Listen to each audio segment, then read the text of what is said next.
It didn't start with a chaotic press release or the blinding flash of paparazzi cameras.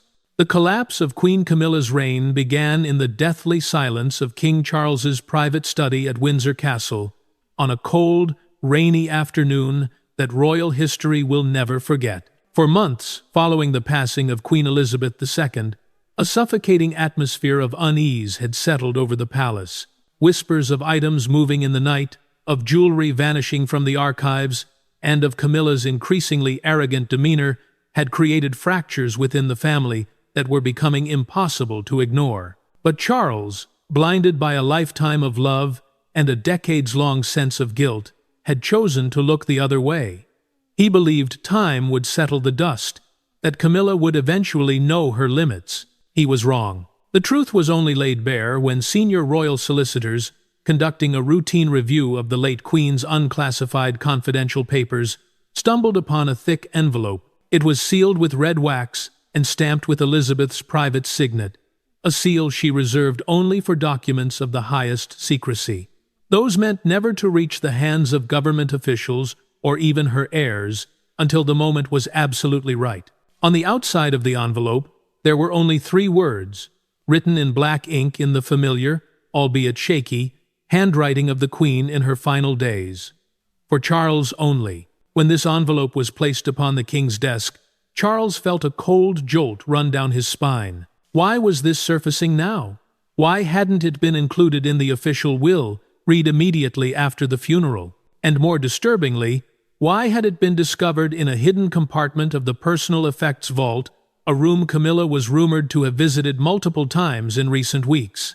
With trembling hands, Charles broke the wax seal. The scent of old paper and the distinct aroma of lavender, his mother's signature scent, wafted out, as if she were suddenly present in the room, watching her son's every move. Inside, there was no sentimental letter from mother to son.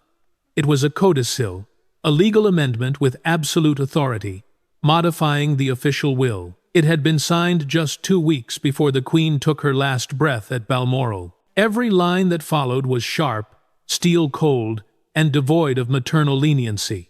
It was the command of a monarch protecting the crown from invasion. I, Elizabeth R., as sovereign and head of the House of Windsor, hereby decree that in the event of any misappropriation, seizure, or disrespect regarding personal legacies, diaries, or sacred artifacts belonging to the crown, the powers and titles of the consort shall be subject to immediate review. But it was the next paragraph that made Charles freeze, the breath catching in his chest. The Queen had written it clearly, as if she had looked into the future and seen the ambition burning within Camilla.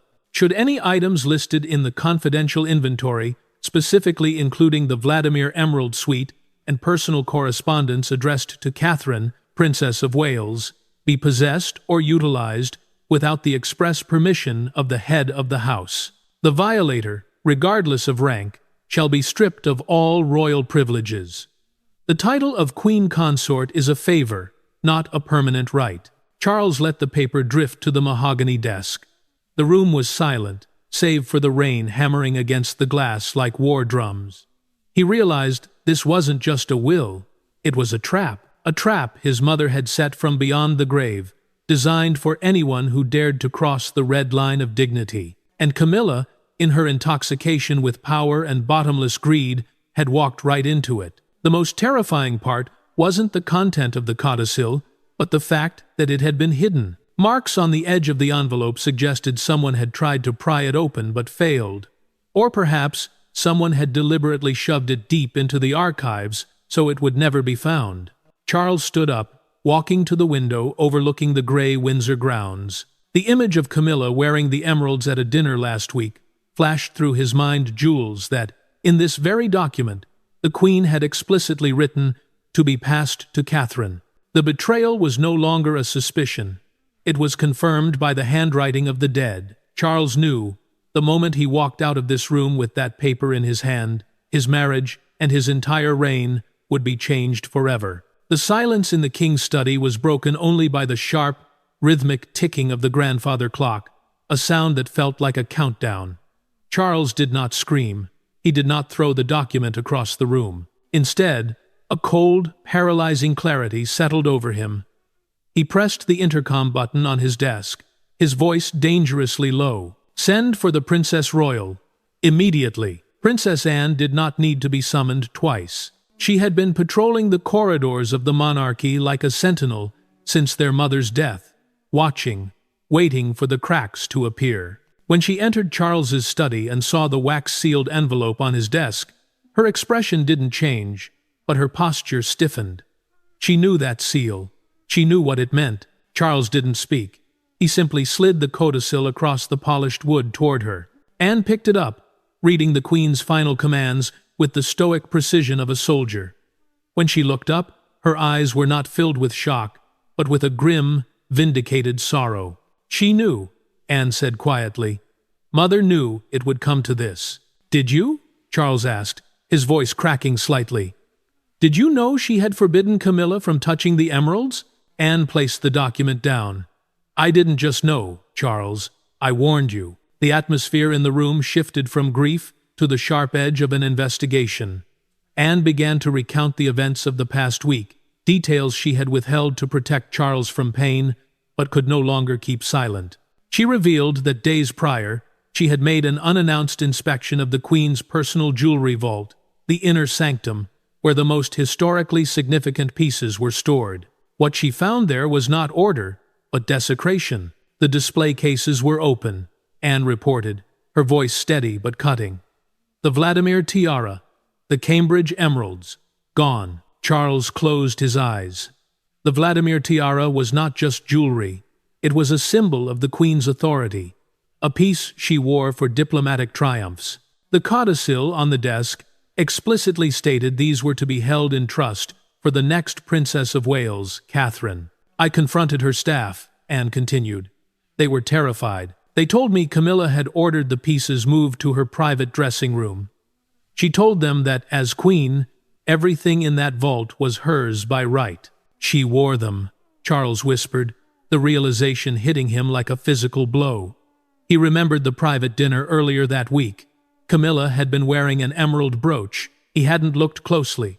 He hadn't wanted to see. "She wore them in front of me." "It gets worse," Anne said, stepping closer to the desk. "When I tried to intervene, when I told her those pieces were designated for Catherine, she didn't deny it. She laughed." Anne recounted the moment that would haunt Charles forever. Standing in the hallway, draped in the late Queen's shawl, Camilla had reportedly looked Anne in the eye and delivered the line that severed the last thread of loyalty holding the family together. "The old rules died with her, Anne. It belongs to me now. Possession is 9/10 of the law, isn't it?" It was a statement of breathtaking arrogance. Camilla wasn't just claiming jewelry. She was erasing Elizabeth. She was rewriting the rules of the monarchy to suit her own vanity. Charles stood up, his face pale, the codicil gripped tight in his hand. The betrayal was absolute. Camilla hadn't just stolen heirlooms. She had stolen the dignity of the crown. She had gambled on Charles's love, being blind enough to let her get away with it. "She thinks she is untouchable," Charles said, his voice hardening into something unrecognizable, the voice of a king, not a husband. "She thinks, because I fought for her, I will not fight against her." "She is wrong," Anne replied, her gaze steel. "But there is something else, Charles.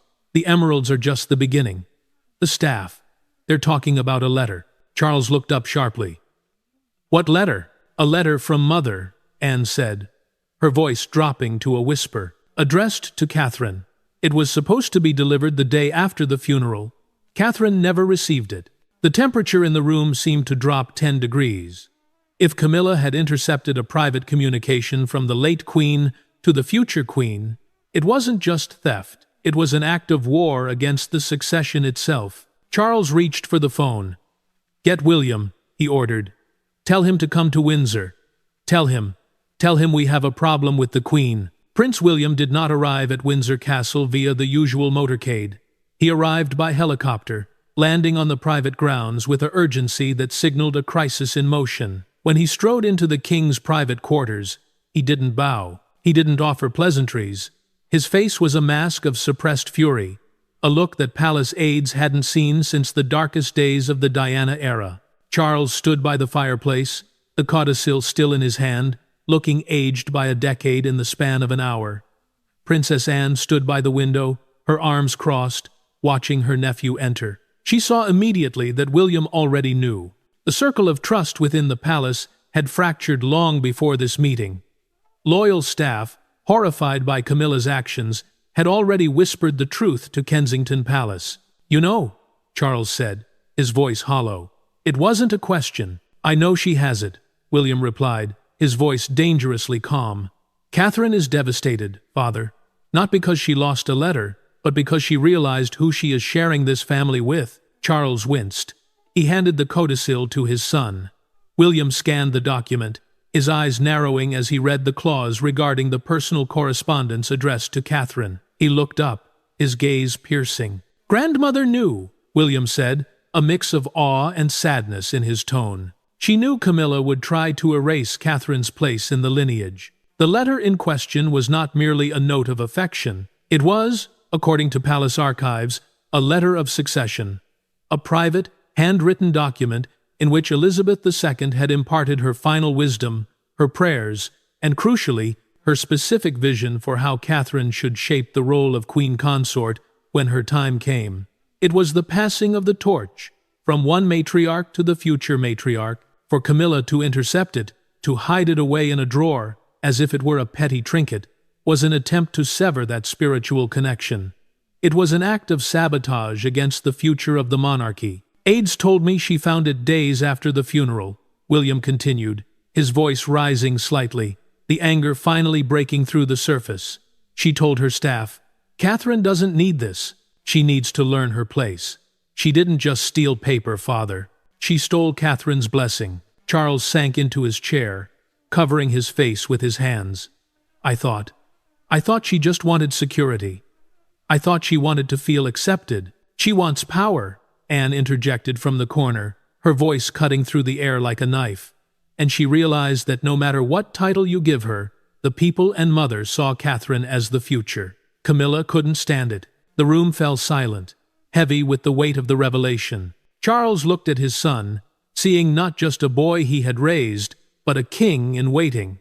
William was no longer playing the role of the dutiful son who smoothed over cracks. He was standing tall, defending his wife and the institution he would one day lead. William took a step forward, closing the distance between himself and the king. He placed his hands on the desk, leaning in, his blue eyes locking onto Charles's. "I have spent my entire life balancing loyalty to you and loyalty to the crown," William said, his voice low but thundering with intensity. "I have accepted her. I have walked behind her. I have bowed to her. But this, stealing from the dead, sabotaging my wife, this ends today." Charles looked up, his eyes wet. "William." "No," William interrupted. "No more compromises. No more transition periods. You have the codicil. You have the authority. You have to choose, father." The ultimatum hung in the air, absolute and terrifying. "You can have Camilla as your wife," William declared, "or you can have the monarchy. But you cannot have both. If she remains queen consort after what she has done to grandmother's legacy and to Catherine, then I will not stand beside her. And neither will Catherine." It was the nuclear option. William was threatening to withdraw the support of the Waleses, the most popular, vital assets the monarchy possessed. Without William and Catherine, Charles's reign would be a hollow shell, besieged by scandal and devoid of public love. Charles looked at the codicil, then at Anne, and finally at his son. He saw the resolve in their eyes. He realized he was alone. The love story he had fought the world for had become a tragedy that was poisoning his bloodline. "Bring her to me," Charles whispered, his voice trembling but resolute. "Bring her to the library. We end this now." The order had been given. Camilla was being summoned. But before the heavy oak doors of the library could open to admit the queen consort, the universe had one final, devastating card to play against her. While Charles sat in a heavy silence, flanked by a furious Prince William and a stoic Princess Anne, a senior royal archivist was hurriedly ushered into the room by the king's private secretary. The man looked pale, clutching a document bag as if it contained a bomb. "Your Majesty," the archivist stammered, bowing low. "Forgive the intrusion, but given the investigation regarding the Queen Consort's private suite, we found something else. Something we believed you needed to see before you speak with her." Charles rubbed his temples. What could possibly be worse than stealing my mother's jewels and hiding her last words to the future queen? The archivist didn't speak. He reached into the bag and pulled out a cream-colored envelope. It wasn't old parchment like the Codicil. It was modern, crisp, and bore a return address that sent a shockwave through the room. Montecito, California. It was a letter from Meghan Markle. For years, the narrative had been set in stone. Meghan and Harry had turned their backs on the family, refusing to engage, refusing to reconcile. But the unopened letter on the desk told a different story. It was dated just weeks before Queen Elizabeth's passing. "We found this wedged behind a row of books in Her Majesty the Queen Consort's private sitting room," the archivist revealed. It had been opened, read, and then hidden. Charles picked it up. His hands, already weary from the weight of the codicil, now trembled with a fresh, hot anger. He read the contents. It was not a list of demands. It was not a media stunt. It was a heartfelt, desperate plea for reconciliation, written by Meghan to the late Queen. In it, she reportedly asked for a private audience, a chance to clear the air, to let Archie and Lilibet know their great-grandmother before it was too late. "She wrote this," Charles whispered, his voice barely audible. "She tried to reach out. And she never got a reply," William said, realizing the implication immediately. "Because grandmother never saw it." The cruelty of the act was breathtaking. Camilla hadn't just sabotaged Catherine, her rival for the future. She had sabotaged the fragile possibility of peace with the Sussexes. By intercepting this olive branch, she had ensured that the rift remained wide, that Harry and Meghan would remain isolated and angry, and that the media circus would continue distracting the world while she consolidated her own power. "She wanted them out," Anne observed, her voice cold with disgust. She knew that if Harry and Meghan reconciled with Mother, her own position might be threatened. Chaos suited her, Charles. She needed the family broken so she could be the one to hold it together in the public eye. Charles felt a wave of nausea. He had blamed Harry for the silence. He had blamed Meghan for the distance. He had let the world vilify them for not visiting the Queen in her final days. And all the while, the woman sleeping beside him had been the gatekeeper, locking the doors and throwing away the keys. This was no longer just about greed or vanity. This was about malice. Camilla had actively manipulated the emotional dynamics of the House of Windsor to ensure she remained the only dominant female figure in the king's life. "She played God with our family," Charles said, placing Meghan's letter on top of the codicil and the inventory of missing emeralds. The pile of evidence was now a monument to his failed marriage. Just then, the sound of footsteps echoed in the hallway. The heavy doors creaked open. Camilla stood there. She was dressed impeccably, wearing the confident smile of a woman who believed she was untouchable, a woman who thought this was just another strategy meeting. She didn't look at Anne. She didn't look at William. She looked only at Charles, her eyes warm, unaware that the warmth she projected was about to be extinguished by the ice in the room. "You wanted to see me, Charles?" she asked, her voice light, stepping into the lion's den. She didn't see the letters on the desk yet.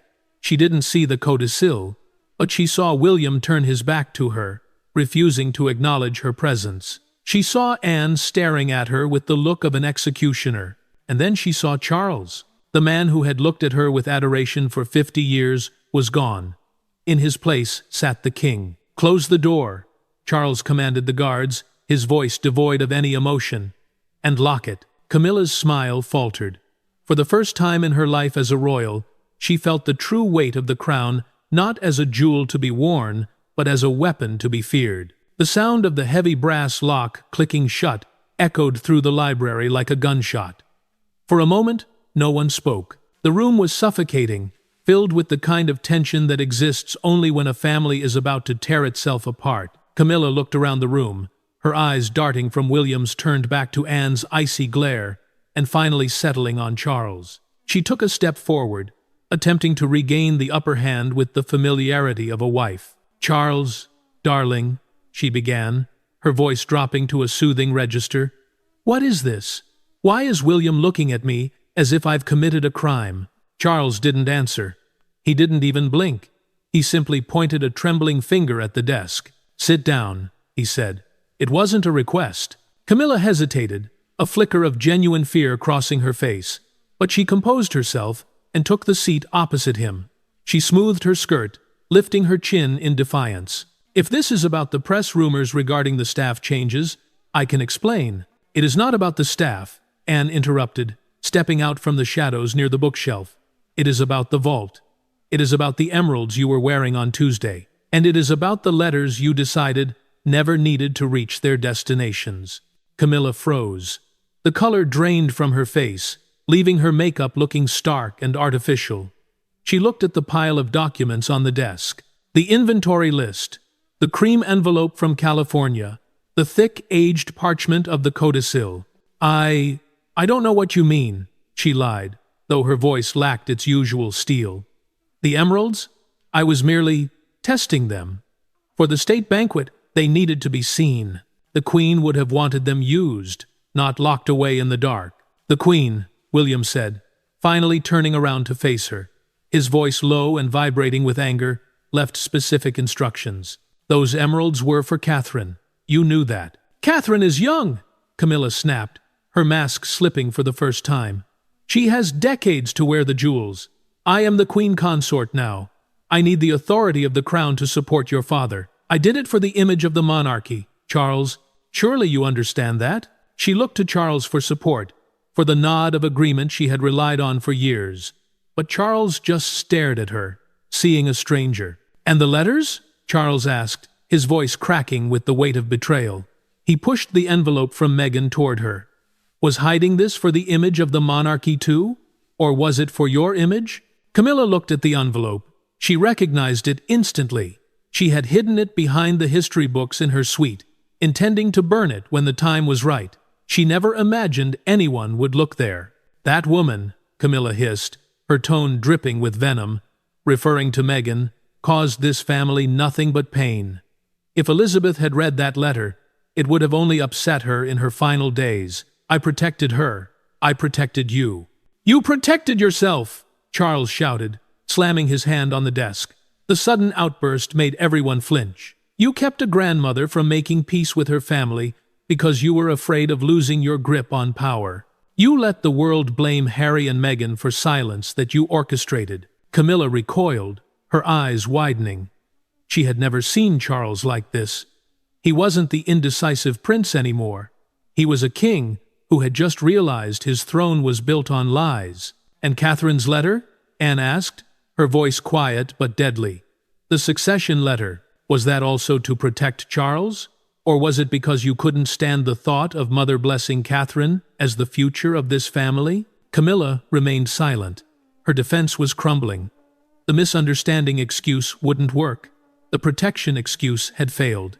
She sat there, cornered, stripped of her excuses. Charles reached for the final document, the Codicil. "You thought you could rewrite history because you thought my mother was gone," Charles said, picking up the wax-sealed paper. "But she left one last order, an order specifically for you." He slid the Codicil toward her. "Read it," Charles commanded. Camilla looked down. Her eyes scanned the legal script, the royal seal, and finally, the paragraph that sealed her fate, stripped of all royal privileges. "The title of Queen Consort is a favor, not a permanent right." Her hands began to shake uncontrollably. She looked up at Charles, her eyes filled with tears not of remorse, but of terror. She realized in that second that she wasn't facing a marital argument. She was facing a constitutional eviction. "You can't do this," she whispered, her voice trembling. "I am your wife. I am the crowned queen." "You are a thief," William stated coldly. "And you are a fraud." "Charles, please," she begged, reaching across the desk to touch his hand. Charles pulled his hand away, as if he had been burned. "The Queen left a contingency," Charles said, his voice flat, devoid of the love that had once defined their relationship. She knew you would overstep, and she gave me the power to stop it. This document strips you of the right to use royal property. It strips you of the right to represent the crown. And effectively, it strips you of me." Camilla gasped. The heir left the room. You're ending it?" she choked out. You ended it, Charles replied, looking away toward the window, unable to bear the sight of her any longer. When you decided that my mother's legacy was just loot for your personal collection, get out of my sight. The walk from the king's library to the private apartments was the longest of Camilla's life. She did not leave with the entourage of ladies-in-waiting that usually trailed her. She left flanked by two of Princess Anne's personal security officers, a subtle but humiliating detail that signaled her status had already changed. She was no longer the mistress of the house. She was a security risk. Back inside the library, the air was heavy with the exhaustion of the confrontation. Charles collapsed into his leather armchair, looking not like a victor, but like a man who had just amputated a part of his own soul. He stared at the closed door, the echo of Camilla's desperate pleas still ringing in his ears. It had to be done, William said, his voice softer now, but no less firm. He poured a glass of water and placed it near his father. For the monarchy, for grandmother. She is still my wife, Charles whispered, his voice ragged. How do we undo this without destroying everything? We don't undo the marriage publicly yet, Anne said, taking charge with the ruthless efficiency that made her the Queen's true heir in spirit. We commence a soft exile. Health reasons, exhaustion, a need for private recovery at Ray Mill House. The public will buy it for a few weeks. That gives us time to clean up the mess she left behind.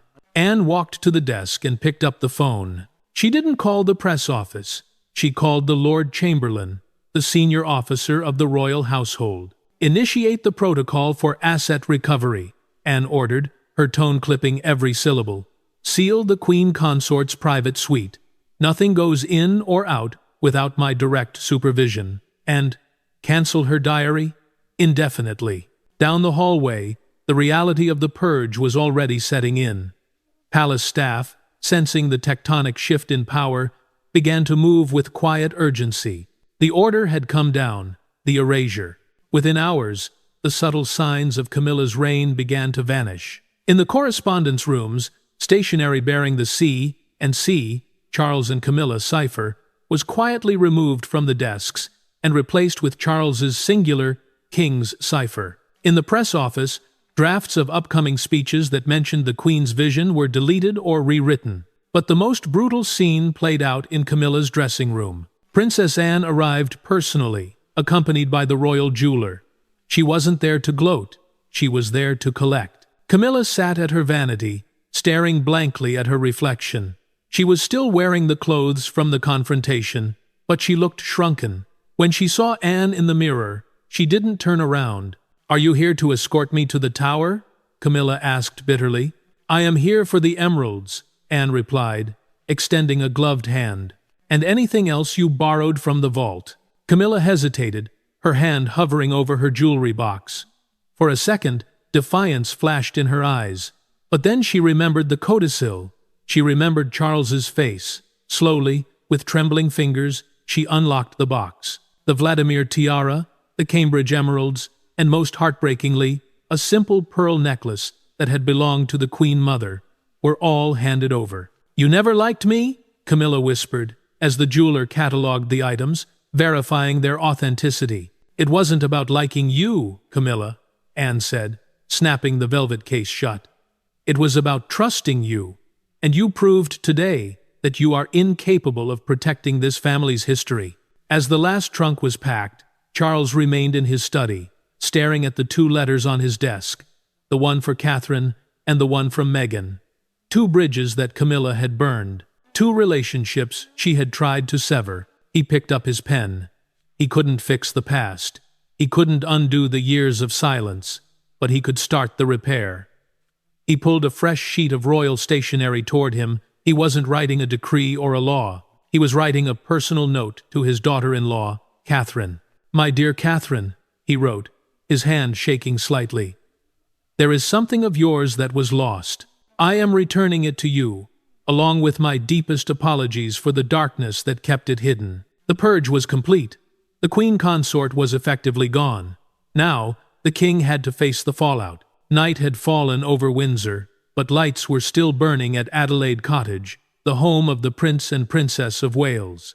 Catherine sat in the sitting room, waiting. She knew William had gone to the castle for a confrontation that could tear the family apart, but she didn't know the outcome. When the front door opened, William entered not with the weary slump of a man defeated, but with the intense, vibrating energy of a man who has just fought a war and won. He carried a small, velvet-covered document box under his arm, one bearing the royal crest of the late Queen. He walked straight to Catherine, his face softened by a mixture of relief and sorrow. "It's over," he said quietly. "She's gone." Catherine looked at him, confused. "Gone?" "Stripped," William clarified, placing the box on the coffee table between them. Father finally saw the truth. The emeralds were recovered, and this was recovered. He opened the box. Inside lay the letter. The envelope was yellowed slightly, the handwriting unmistakably Elizabeth's. It was the letter Catherine had waited for, the final blessing she had been told never existed. Camilla had spread the rumor that the Queen had died too suddenly to leave personal notes, leaving Catherine to wonder if she had fallen out of favor in those final, chaotic months. Now, the truth lay on the table. It hadn't been forgotten. It had been stolen. Catherine reached out, her fingers brushing the paper. "She hid this?" she whispered, her voice trembling.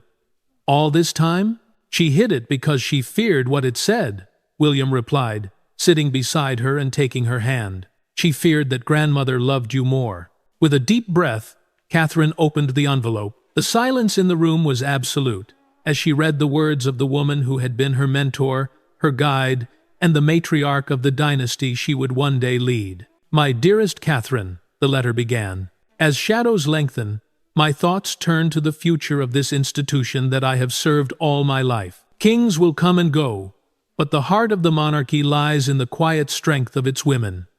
I have watched you grow, not just as a mother, but as a future queen." Tears spilled onto Catherine's cheeks. "Do not let the noise of the world or the ambition of others shake your resolve," the Queen had written.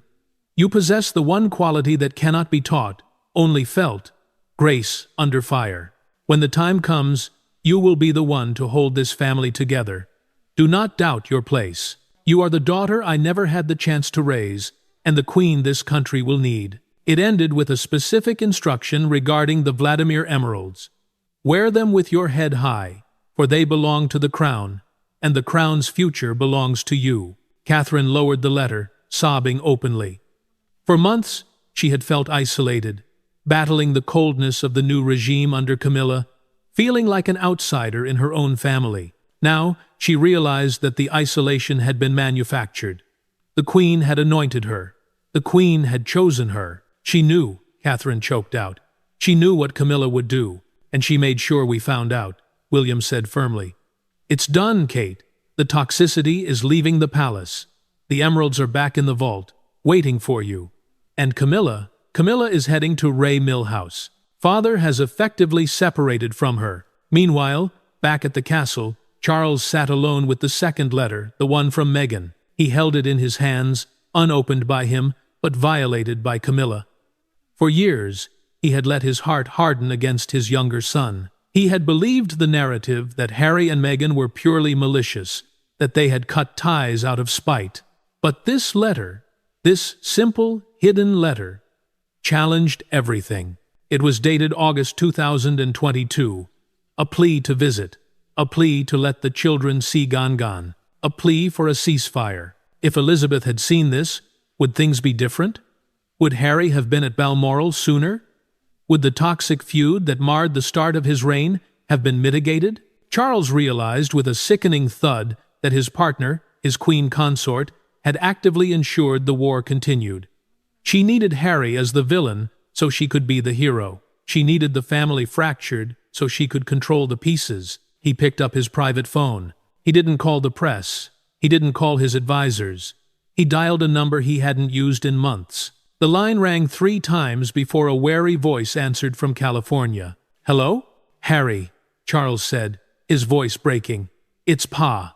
There was a silence on the other end, heavy and guarded. "I found a letter," Charles continued, tears streaming down his face. "A letter from Meghan to Granny. I need you to know. I never saw it, until tonight." As the king began to explain the betrayal of the queen consort to his exiled son, the tectonic plates of the royal family began to shift once again. The villain was exposed. The victims were vindicated, and the healing, however painful, had finally begun. The phone call between the King of England and his exiled son lasted 40 minutes. It was not a conversation that healed 5 years of trauma instantly, but it was the first time in half a decade that the father and son spoke without the invisible third party listening in. For years, Harry had claimed that his family was trapped within a system, manipulated by courtiers, and leaking stories to the press. But tonight, Charles confirmed a darker truth. The manipulation hadn't just come from faceless men in gray suits. It had come from the very top. It had come from inside the king's own bedroom. "She burned the bridges, Pa," Harry said, his voice thick with emotion on the other end of the line. "We tried to send olive branches. We tried to check on Granny. Every time we were told, the king is busy, or the queen is resting. It was her, wasn't it?" "It was her," Charles admitted, the shame weighing heavy in his voice. "She controlled the diary. She controlled the flow of information.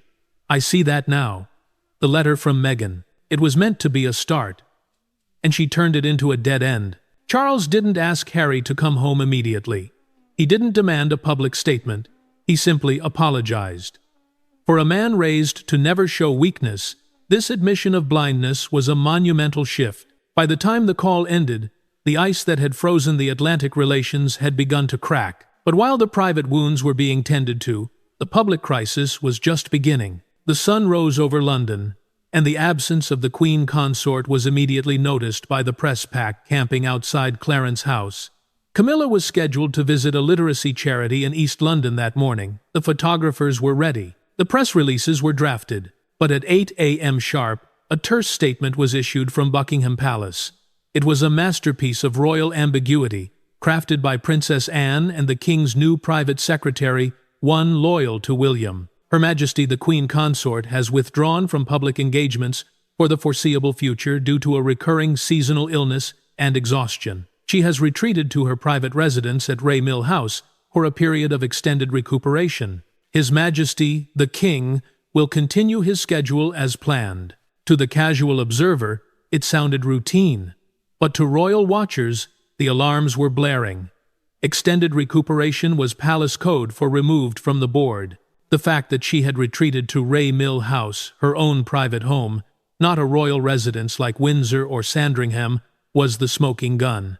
She wasn't resting. She was evicted. Inside the palace, Operation Erasure was moving into its second phase. Prince William took charge of the daily operations. He convened a meeting of the working royals, a group that had notably shrunk. "We need to fill the void," William told the gathered aides. "The public cannot feel a vacuum. If they ask where Camilla is, the answer is recovering. Meanwhile, we step up, and step up they did. By noon, the royal diary had been rearranged. Engagements that were supposed to be Camilla's solo glory moments were quietly reassigned. The literacy event? Princess Anne attended, wearing a sharp military-style coat and offering no comments on her sister-in-law. A scheduled garden party for charity workers? Catherine took over, dazzling the crowds and effortlessly shifting the focus from the missing queen to the radiant future queen. Back at Ray Mill House, the reality of the coup was settling in for Camilla. The sprawling country estate, once her sanctuary away from protocol, now felt like a prison. The phone didn't ring. The red boxes of state papers she used to glance at over Charles's shoulder were gone. Even her security detail had been reduced to the bare minimum required for a former HRH. She turned on the television. The news was already spinning the illness narrative. But then, the coverage shifted to Windsor. The screen showed King Charles leaving the castle. He looked tired, yes, but he wasn't looking for her. He was walking beside William. For the first time in years, the father and son looked like a unit, a united front. Camilla poured herself a drink, her hand shaking. She realized the brilliance of their move. They hadn't executed her publicly. That would have made her a victim. They had simply unplugged her. They were starving her of the oxygen of publicity. Without the crown, without Charles's arm to hold. She was just a woman in a country house, watching the world move on without her. But the silence couldn't last forever. As the days turned into a week, the whispers in the tabloids grew louder. Where is Camilla? Is the marriage over? Charles knew he couldn't hide behind exhaustion forever. He needed a final solution, and the answer lay in the legal power of the Codicil he had found. He summoned his lawyers. "I need to know the implications," Charles asked his legal counsel later that afternoon. "If I enforce the separation permanently, does she keep the title?" The lawyer adjusted his glasses, looking at the Queen's handwritten amendment. "According to this codicil, Your Majesty, the title was conditional on the preservation of the crown's dignity. By stealing the emeralds and interfering with the line of succession, she breached that condition. You don't just have grounds for divorce, you have grounds for nullification of her rank." Charles looked out the window. To strip a queen of her title was unprecedented in modern times. It would be a humiliation that would echo through history books. "Do it," Charles said softly. "Draft the papers, but tell no one. The machinery of the British monarchy is slow, grinding, and ancient, but once it decides to crush something, it is unstoppable." While the lawyers in the basement of Buckingham Palace quietly drafted the constitutional instruments for a separation of bed and board and the removal of the consort's titles, the family prepared to send a message that required no signature. Language can be twisted, press statements can be spun, but jewelry? In the House of Windsor, jewelry is the ultimate truth. 2 weeks had passed since Camilla's exile to Ray Mill House began. The media speculation was reaching a fever pitch. The exhaustion excuse was wearing thin. The world needed to see the king. And they would at the annual diplomatic reception at Buckingham Palace, the most glittering white tie event of the year. Normally, the Queen Consort would be the centerpiece, standing beside the king, wearing the pieces that defined her status.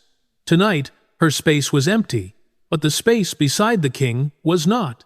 As the heavy doors of the ballroom swung open, the hush that fell over the gathered ambassadors and dignitaries was audible. King Charles entered, looking solemn but dignified. Walking a step behind him, but radiating a power that filled the room, was the Princess of Wales. Catherine was not just attending, she was ascending. She wore a gown of deep crimson, but no one was looking at the dress. All eyes were fixed on the tiara resting on her dark hair. It was the Grand Duchess Vladimir Tiara, the Queen's favorite, and hanging from its diamond loops were not pearls, but the Cambridge Emeralds. The very emeralds Camilla had tried to steal. The very emeralds the secret Codicil had designated for the future queen. To the ambassadors, it was a stunning display of wealth. To the royal family, it was a declaration of victory. To Camilla, watching the live feed alone in her living room at Ray Mill House, it was a public execution. She gasped, dropping her glass of wine. The liquid stained the rug like blood, but she didn't move. She stared at the screen, mesmerizingly horrified. Catherine wasn't just wearing jewelry, she was wearing Camilla's defeat. By placing those specific stones on Catherine's head, Charles was telling the world without saying a word that the torch had passed. The Queen was no longer the woman in the Ray Mill House. The spirit of the Queen lived in the young mother standing at the king's right hand. "He gave them to her," Camilla whispered to the empty room. "He actually gave them to her." The message was received. By the next morning, the headlines weren't asking, "Where is Camilla?" They were screaming, "Kate takes center stage, the new power behind the throne." But the final nail in the coffin came from a source Camilla had once thought was her ally: the gray suits, the senior courtiers. Seeing the success of the diplomatic reception, seeing the warmth the public showed to the Charles William Catherine trio, they made a cold, pragmatic calculation. The monarchy didn't need Camilla to survive. In fact, it was healthier without her. The palace press office, under strict orders from William, stopped protecting her. When a major tabloid called with a rumor that the king and queen are living separate lives, the press officer didn't issue the standard, no comment or denial. They simply replied, "We have no guidance on Her Majesty's schedule at this time." It was a non-denial denial. It was a green light. The floodgates opened. Reports of the shouting match at Windsor began to leak. Whispers of missing items started to circulate in the gossip columns. The narrative was shifting rapidly from "poor, sick Camilla" to "what did Camilla do?" Back at Windsor, Charles sat with Anne. The diplomatic reception had been a triumph, but his heart was heavy. He had saved the crown, but he had lost his companion. "It's time to finish it," Anne said gently. "The papers are ready, Charles. You can't leave her in limbo. It's cruel to her, and it's dangerous for you." Charles nodded. He picked up the black fountain pen, the same one he had used to sign his accession proclamation. "I never thought it would end like this," he said, his voice barely a whisper. "I thought we would be history's great love story." "You were," Anne replied, placing a hand on his shoulder. "But history changes, and duty is eternal." Charles signed the document. It wasn't a divorce decree yet that would take civil time. It was a letters patent, a monarch's direct order, revoking the warrant for Camilla's royal household and officially removing her style of Her Majesty from internal palace use. Ideally, it would be kept secret until a formal announcement, but in the age of leaks, nothing stays secret forever. And as the ink dried, a phone rang in a newsroom in London. The tip of the century had just landed. The leak didn't just trickle out, it exploded. On a Sunday morning, when the British public was waking up to their tea and newspapers, the headlines screamed the truth that Buckingham Palace had been managing for weeks. Camilla steps down. The official statement from the palace was a masterclass in royal brevity, released at exactly 10 a.m. It didn't mention the stolen emeralds. It didn't mention the secret codicil or the hidden letters. It simply stated, "Her Majesty the Queen Consort has made the personal decision to retire permanently from public duties to focus on her private health and family. She will reside privately at her estate in Wiltshire. His Majesty the King supports her decision." To the uninitiated, it looked like a health crisis. But to those who knew the language of the firm, the word retire was the guillotine. Queens don't retire. They reign until death. Retirement meant expulsion. At Ray Mill House, the phone lines were cut. Security turned away the press at the gates. Inside, Camilla Parker Bowles sat in silence. There was no fight left. The legal documents delivered by a royal courier that morning made it clear. She would retain a generous allowance, and she would not be left destitute, but she was stripped of the right to use the style Her Majesty. She was, effectively, Mrs. Parker Bowles again. The dream she had chased for 50 years, the dream of standing beside Charles at his coronation anniversary, had evaporated. Back in London, the mood was different. It wasn't celebratory, but it was calm. The chaos of the will they, won't they era was over. That afternoon, King Charles stepped out at Windsor Castle for a scheduled church service. He looked thinner, perhaps older, but he didn't look broken. Walking on his right was not a wife, but his sister, Princess Anne, the woman who had caught the thief. Walking behind him were Prince William and Catherine. The core four had reassembled. As they walked past the cameras, a reporter shouted, "Your Majesty, how is Camilla?" Charles didn't stop. He didn't flinch. He simply gave a small, polite wave and kept walking toward the church. The silence was his answer. The chapter was closed. Inside the private vault, the secret codicil was returned to its steel box. It had done its job. Queen Elizabeth II, even from the grave, had protected the crown. She had foreseen the vanity that could threaten her legacy, and she had armed her son with the only weapon that could stop it, the threat of total erasure. The monarchy had survived the abdication of Edward VIII. It had survived the death of Diana, and now it had survived the ambition of Camilla. In the end, the story wasn't about a marriage falling apart. It was about a legacy holding firm. Catherine, now wearing the mantle of the future queen without a shadow looming over her, had received her grandmother's blessing. The emeralds were safe, the letters were delivered, and the House of Windsor, shaken but standing, turned its face toward the future. The king was alone, yes, but the crown was safe.